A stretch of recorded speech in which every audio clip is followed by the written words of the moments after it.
Assalamualaikum warahmatullahi wabarakatuh. Nama saya Syama Sokon Ari dengan NIM 145214 dari program studi teknik bioenergi dan geoenergi. Pada hari ini saya akan mempresentasikan terkait artikel atau penelitian yang telah dilakukan dengan judul Pengurangan Risiko Pandemi COVID-19 secara partisipatif merupakan suatu tinjauan ketahanan nasional terhadap bencana. Latar belakang dari penelitian ini yang pertama adalah adanya atau terjadinya pandemi COVID-19. Yang kedua, kurangnya kesiapan pemerintah untuk menangani COVID-19.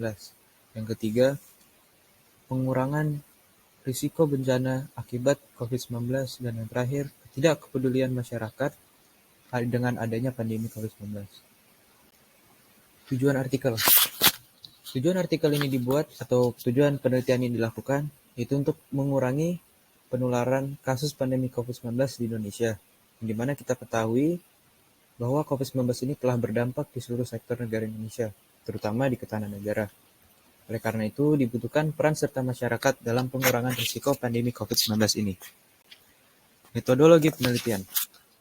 Penelitian ini bersifat deskriptif, kemudian metodenya berupa deskriptif analitis. Teknik pengumpulan data yang digunakan adalah studi literatur, dan penelitian ini berfokus pada penanganan COVID-19 memengaruhi ketahanan negara. Hasil dan pembahasan yang saya dapat atau yang telah saya lakukan dari penelitian artikel ini, yang pertama adalah pengurangan risiko bencana berbasis komunitas atau PRBBK. Contohnya yaitu pemerintah memberikan bantuan dana untuk komunitas di wilayah seperti RT, RW, ataupun pedesaan. Yang kedua, itu adalah pentingnya peran serta masyarakat dalam pengurangan risiko. Pengurangan risiko itu adalah pengurangan risiko akibat COVID-19 ini.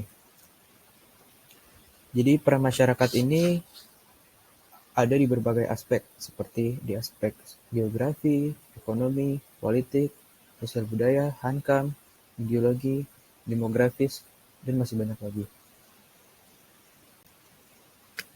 Nah, kesimpulan yang dapat dari artikel ini yang pertama adalah kerangka regulasi, di mana diperlukan pemetaan secara menyeluruh, bukan hanya terkait dengan pemberlakuan PSBB ataupun larangan mudik, ataupun untuk mencegah penyebaran serta perluasan COVID-19, melainkan kerangka pemetaan ini bertujuan untuk memberikan penegasan bagi seluruh masyarakat dalam lingkup lokal, sehingga masyarakat sendiri dapat berpartisipasi secara aktif dalam mengoptimalkan peran sertanya secara swadaya dan mandiri. Yang kedua adalah kerangka kelembagaan, di mana keberadaan kelembagaan seperti Satlinmas, Hansip, Tagana, serta kader desa yang ada di komunitas RT, RW, atau pedesaan itu merupakan itu perlu dievaluasi peran dan kontribusinya dalam meningkatkan ketangguhan dan kesiapsiagaan masyarakat di tingkat lokal ataupun kelurahan dalam menghadapi pandemi COVID-19 ini.